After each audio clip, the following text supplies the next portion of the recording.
out there in the internet lands.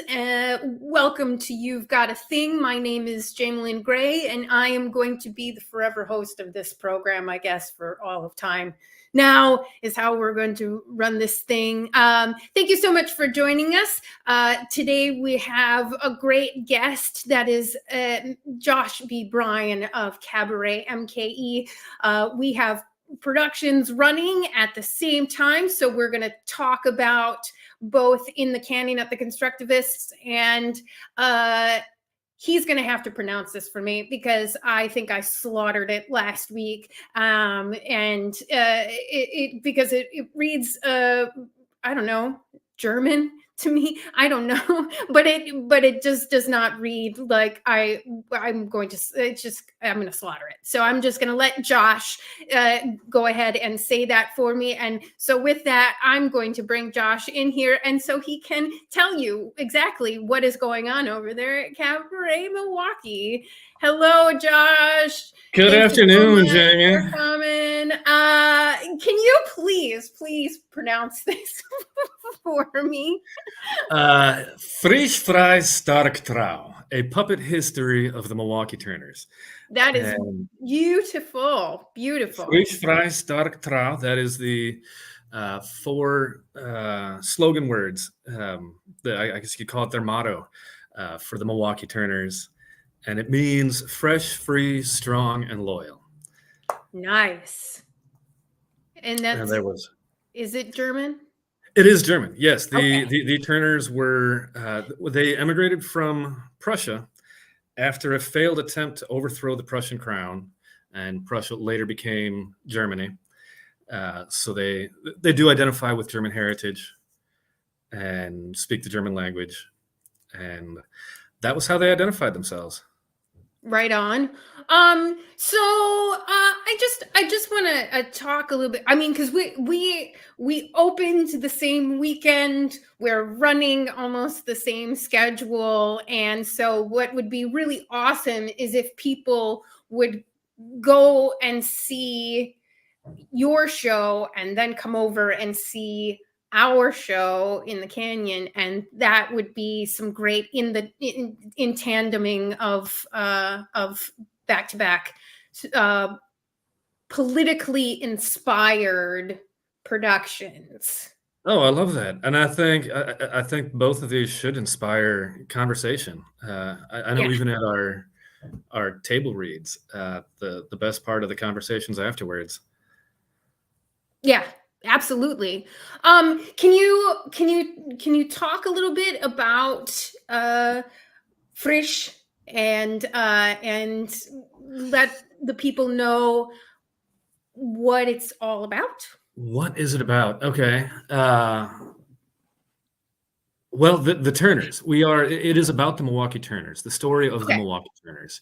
They were progressive since before progressive was a word. They were first kicked out of Prussia after a failed attempt to overthrow the crown. Then Turner Vatrian, the founder of the Turners, very close friends with Karl Marx, in fact, founding members of the Milwaukee Turner chapter, often dined at Karl Marx's house and vice versa. They had disagreements over which way the movement should go, but they were fundamentally of the same ilk.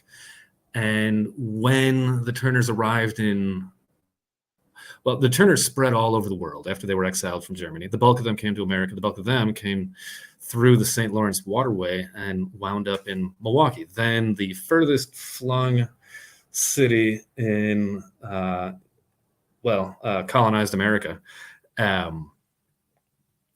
From there, they really did latch on and participate in just about every progressive cause that was happening.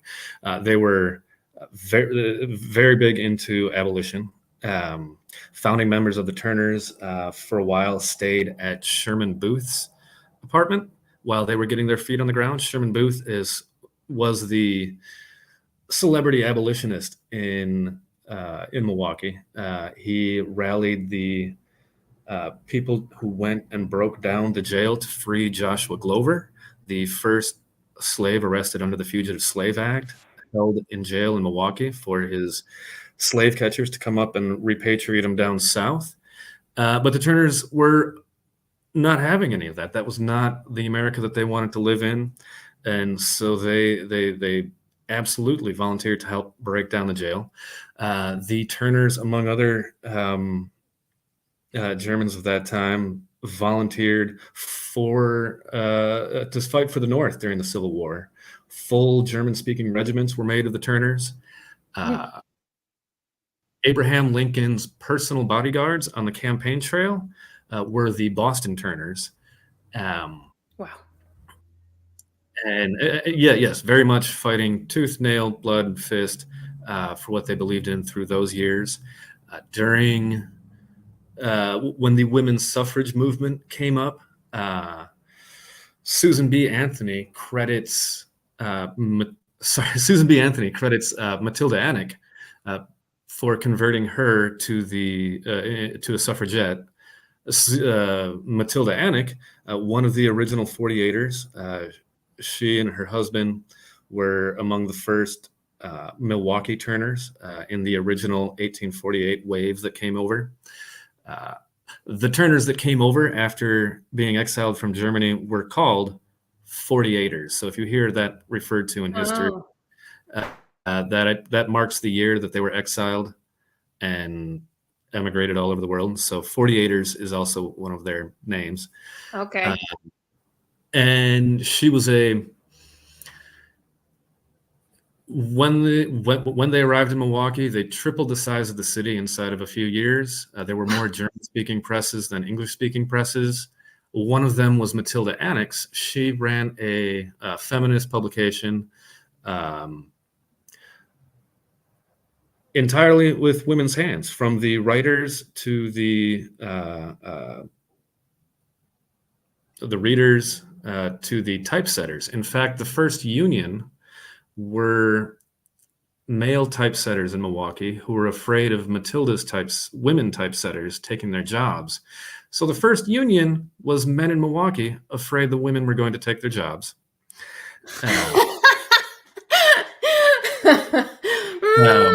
Sounds historically familiar to me.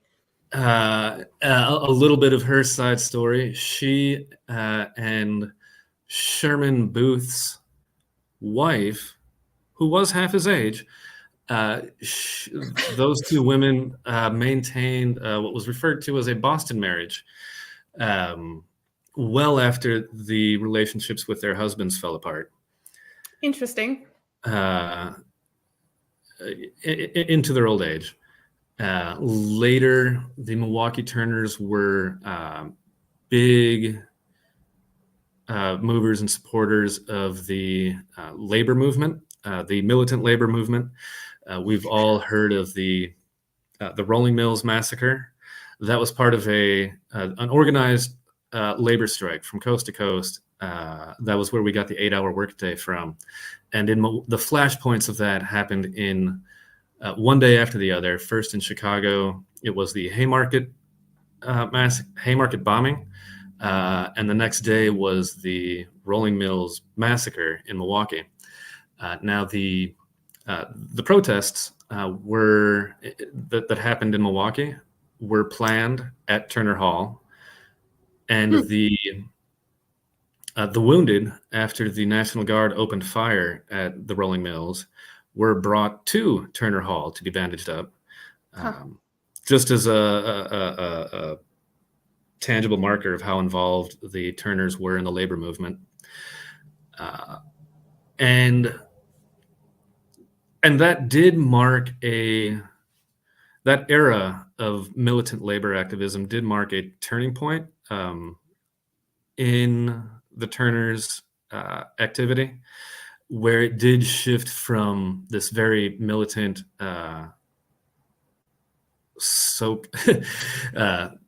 militant fighting, participation with fists and violence in what they believed in, to, I guess, what you could call the birth of modern socialism.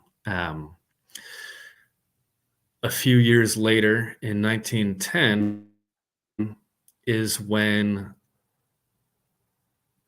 the Turners who did identify themselves as socialists started running for local office. That was the movement started by then president of the Turners, Victor Berger. In 1910, they won 13 local seats, comptrollers, secretaries. Daniel Hone and Emil Seidel won their first elections in Milwaukee. Daniel Hone as district attorney, Emil Seidel as mayor. And we all know that Milwaukee had 3 socialist mayors, Emil Seidel, Daniel Hone, and the third one escaping me right now. You know what's really funny is that I was just going to ask you, how in God's name do you keep all of this in your head? And that's it's a fascinating story. It should be in It everyone's. is a fascinating story. Do you have? Is this all in your production? Yes, everything I've mentioned so far are key points in the story. Yes, because you have a cast of how many 18 people? 18 actors plus a narrator. Actors plus a narrator. It's a big cast. That is huge. I saw that on Instagram or something like that. You posted the whole thing, and I was like, oh my. In the Canyon only has 8, and I almost lost my mind. I am so jealous. I can't even imagine. I'll be honest. This is one of the biggest productions I've put together. Yes. In terms of Cabaret Milwaukee's always had a large cast. Yeah, but who actually wrote this? I did. You wrote this by yourself. I did field it through some feedback sessions and some editors. I would not do it all in a vacuum, no. Yeah, but just the crap load of research you had to do is obviously why you have all of this crammed in your skull right now. Yeah, sure. Safe to say. Safe to say. Well, that's amazing, dude. That's awesome. That's so cool that you did all that research and then wrote a theater production on that featuring 18 people plus a narrator. You know, the writing and research really is fun. My second degree was in journalism, and I remember that. Just always being a little bit of a history buff. It's having a purpose. When Max, a little bit of the origins of why we are doing this story. It was a request. Max Sampson, whose collection of puppets we are using, had seen our last Cabaret Milwaukee production, which actually featured Daniel Hone. He liked how we embraced history and how we used history to inspire our narrative.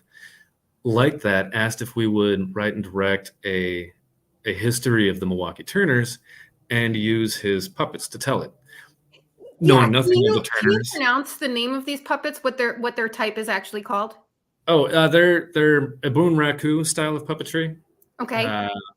Which traditional Boon Raku is far more involved than what we do with these puppets. You might have in traditional Boon Raku 5 puppeteers operating one puppet, and it's really fabulous. The artistry and work that goes into traditional Boon Raku.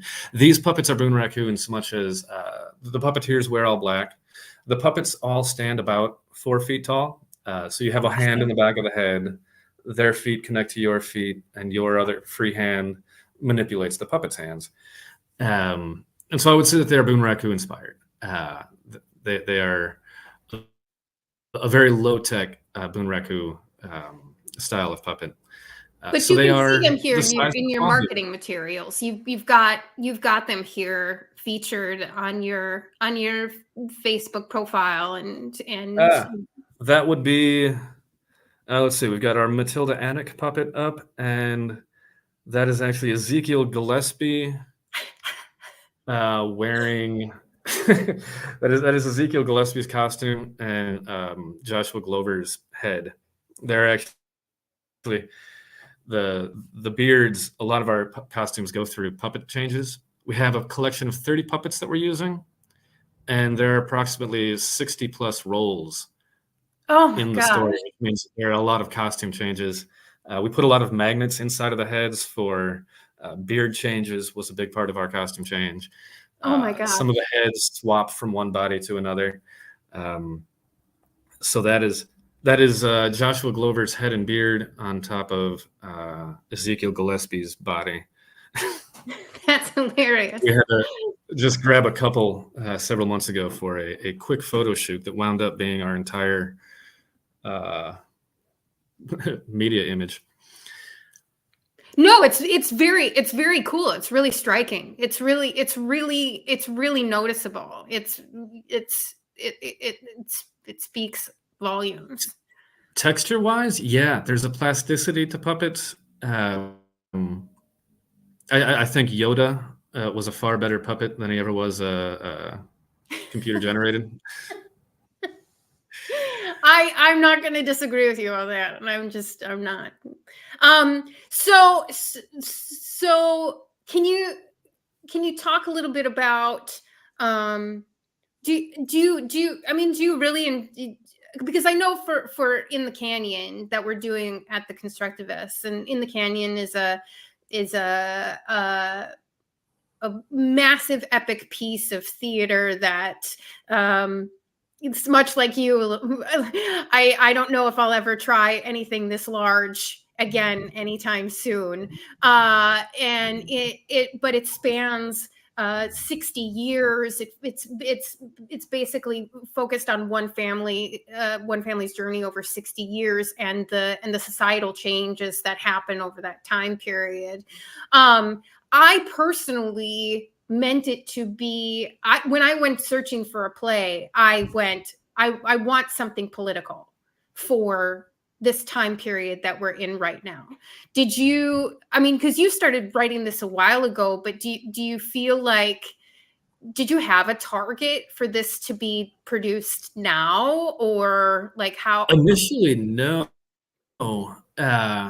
We were, in fact, I wanted to go up as soon as we were ready, and was a little frustrated a year ago when our openings for when we could use the venue just kept getting bumped and kicked down the road. And then so there was a solid year where between when the script was, of course we tooled the script up until the last minute, but the script was ready to start production a year before we actually went into production, and that was entirely because of just availability of the venue. We're performing at Turner Hall, which is not just one venue in one building, but it's that building. That building has two venues, and it's in the middle of just a very chaotic part of downtown. Where any given weekend night there could be 1,000 people milling about the street. And so looking for a time where we could get reasonable days and a reasonable cluster of weekends, that's what chose our date, and that's what chose this time. And it's also why we're not doing Saturday shows, but you take what you can get. However, when I realized that we were doing this show right on the lead up to this particular election, that was a shining silver lining behind what I thought was a cloud. And I could not be more thrilled to do this show now. You feel like it hits differently than it would have a year ago? I think people are more receptive to this story right now. People are thinking about a lot of these things, a lot of these issues. There's parts of this, it all echoes politics of yesteryear, but in everything, when you look at history and you squint your eyes just a little bit, it could be yesterday. It all repeats itself. And this story very much, regrettably, those who forget it are doomed to repeat it. That's right. It'd be nice if we could move that, be a little more, I guess it's progressive when you go from one thing to another. See what you did there. And one of the most surprising things I heard, and one of the most encouraging things I heard during our table reads came from the least expected place. There was a gentleman there at the table read who introduced himself as a card-carrying Trump supporter. And I immediately thought, you're going to hate this. You're going to sleep through the whole thing. And inside of 2 scenes, he was already asking if he could read some roles too. Wow. Of course you can. And afterwards, we had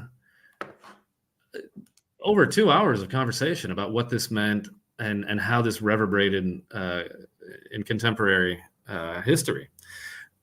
He absolutely recognized the parallels from what was in the story to what was in the air today. And I don't think I changed his vote, but I know he's going to think about it. He's going to think a little harder about it. Sure. And sometimes that's all you can do. Absolutely. He said something though that kind of became a motto during our rehearsal period, and it has to do with cramming a lot of history, force feeding a lot of history at your audience. He said, "Nobody cares how much you know until they know how much you care." And I was floored at how accurate and introspective that was. Yeah. I would say from the mouth of babes, but he was an adult. Yeah. So if people want to see the show, you guys are doing, like you said, Fridays and Sundays. Yes. Fridays and Sundays. Yes. Friday evenings and Sunday afternoons. So tomorrow is Friday. Wait, is it tomorrow Friday? Tomorrow is Friday. Hot shit. Oops. No worries. This is online, man. Nobody cares. Our tomorrow's show starts at 6:30, and that was to be more accommodating with overlapping crowds between just within the building. Yeah. The ballroom had a big show scheduled last minute, so we accommodated by bumping up. Next Friday will be 7 p.m. So evenings on Friday, and then our 2 remaining Sunday shows are 3 in the afternoon. And we will have little talkback sessions after our Sunday shows. Awesome. But you can go, the best place to find you guys is on Facebook, yeah? Afraid so, yeah. Yeah, so you can go to facebook.com/CAB, C-A-B, MKE, to find Cabaret in Milwaukee. And there is the link to your brown paper tickets on there as well. Yes, yeah, there is. And a quick plug for tickets. Tickets are $30. We do have discounts. Teachers, students, or military, any of those with ID, 20% off. Nice. Also, if you organize a group of 6 or more, 20% off. Nice. Now, I'll say that brown paper tickets is a little plucky about discounts. So if you buy your tickets through brown paper tickets and show up at the door, we will reimburse you the difference. It's like $6 off a ticket, which is enough to have a drink at least. That's how you get them, right? Get them into the theater through whatever drink special you can offer. Yes. Yes. There you go. Great. Yeah, it is Milwaukee after all. Anything else? Anything else you want your people to know today? What is it? It's historical, but it's also important. It's also funny. Oh, there's humor in it for sure. It is a history. Be ready for a history. You're going to find out a lot of things about Milwaukee that you didn't know. And it is very visually stimulating. This collection of puppets they have a plasticity all their own. So cool. They'll take you someplace different. Get a front row seat. Absolutely. It is more fun to be close to these puppets. Awesome. Using these puppets on the lead up to Halloween also. Yes. Couldn't be more happy. Russ Bickerstaff just wrote something about us that I absolutely loved. He said it was a dangerously close to the uncanny valley is how he described the puppets. Nice. All right, my friend. Great. Thank you so much for joining me today to talk a little bit about getting people into the seats during the running for the election, and get out there and vote. Yeah. Get out there and vote. Pay attention. And look at your local seats too. Yeah. All politics is local, right? It really is. And those local politics really do decide how money is spent. Did you know that Wisconsin is either 48th or 49th in the states for state funding for the arts? I believe we are 49th right now. We might actually have slipped. I think we might have actually slipped. No. I think Georgia is 50th. But yeah, we keep swapping back and forth between 49th and 50th. Yeah. Oh, geez, we hit 50th? Yeah, we did at a certain point. But to that point, it's your local people who are responsible for that. That's your state representative. Those are your state people that are responsible for that, for the funding for us. Yes, local politics is very important. We feel it every day. Yeah. Well, thank you so much again, good human, and I will catch you on the flip side. Yeah. Thank you for have a great. Absolutely. Good luck with the rest of your run. Thank you. You too, sir. We will talk to you soon. Bye. All right, that is a Josh B. Bryan from Cabaret Milwaukee. You really should get over there and check that out. Here's the inherent problem with people, with those of us who run things at the same time, because I know that Josh is actually in the show as well. And when I'm running productions, I have to, do the curtain speech and all this kind of stuff and be at every performance. And so it's very difficult for us to get away to see each other's performances. But that means that you should see both of the shows. So once again, you're going to want to go and see. Let me pull up the chart here in the Canyon right now for the Constructivists, which is my company. It is running through the 26th. You can go to www.theconstructivists.org to get tickets for that. I love the tagline that we have for that, which is, when the state turns against you, where do you run? It's an epic journey. Like I said, focusing on one family over the course of 60 years and societal change. It covers such things as a woman's right to choose, all the way to climate change. Very, very, very contemporary. The version that we have was written in 2023, so it's super new. It's super, super relevant. And then again, not going to try and pronounce this because Josh did it so well at the beginning of the program. But it's something around the. I'll try it. Frei. Stark, Treu, or something like that. That's how he said it. A puppet history of the Milwaukee Turners. And you can go to facebook.com/cab MKE for that. Other events that we have going on right now in the community. Let me see if I can find where we have those other events. Right now, we have Waitress from Skylight Music Theater. At this moment in time, they're running through the 27th. It's based on the motion picture written by Adrienne Shelley. If you didn't if you didn't catch it last week, we had Michael Unger on talking about this show. People are loving this story. And so you can go to www.skylightmusictheatre.org, or there's also I forget what it is. Just go to skylightmusictheatre.org and you can get your tickets for Waitress over there. Another thing that floated across my interwebs this week is that Milwaukee Chamber Theater started rehearsals for Clyde's this week, and so that's something that you can look forward to coming up.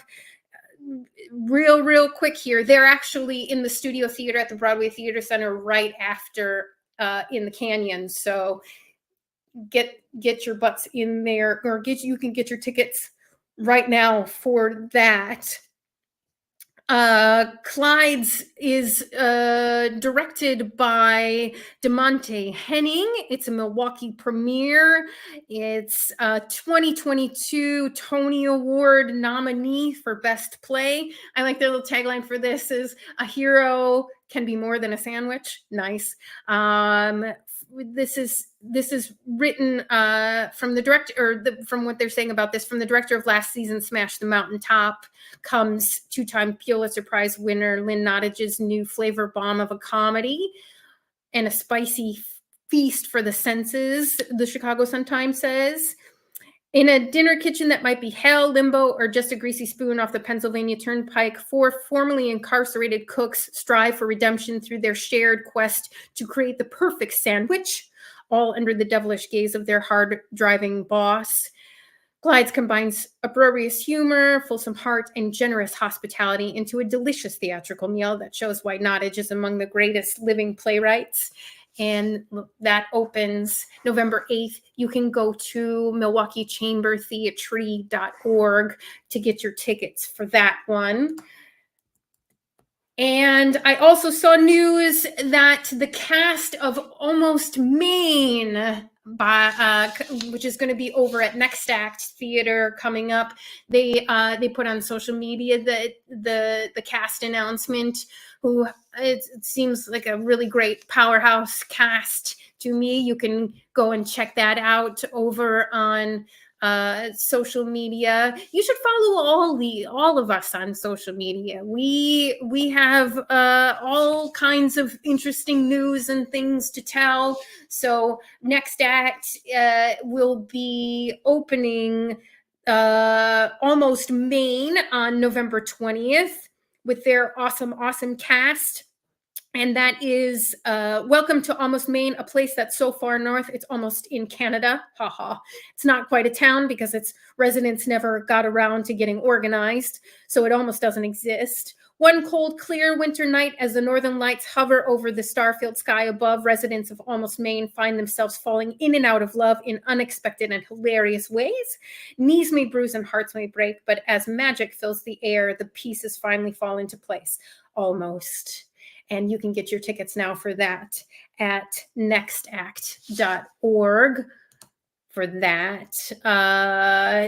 It is the Department of Labor for this month is recognizing a National Disability Employment Awareness Month. They do that each October to commemorate the contributions of people with disabilities in America's workplaces and economy. Congress declared the first week of October to be National Employ the Physically Handicapped Week in 1945, but in 1962 they removed physically to acknowledge the contributions of people with all types of disabilities. And then in 1988, Congress expanded that to the whole month of October and changed the name to the National Disability Employment Awareness Month, or NDEAM. So I think it's just a good point to recognize those around you who are disabled. I myself am the parent of a disabled person, and it's good for us to recognize differences in others and recognize people's disabilities. And last but certainly not least, just a kind reminder that it is Fighting Domestic Violence Awareness Month. That is October. Help end the silence. Report it if you see it. Call the National Domestic Abuse Hotline if you need to. It's 800-799-SAFE. And together we can end the abuse that affects so many people's lives. So that's what we got this week. So I thank you all for coming to watch this today, or whatever day you're watching it, since things on the internet seem to last forever now. And I hope to see you next week when we have a new guest. Not sure who that is yet, but I will certainly figure that out. And I hope to see you there next week on You've Got a Thing.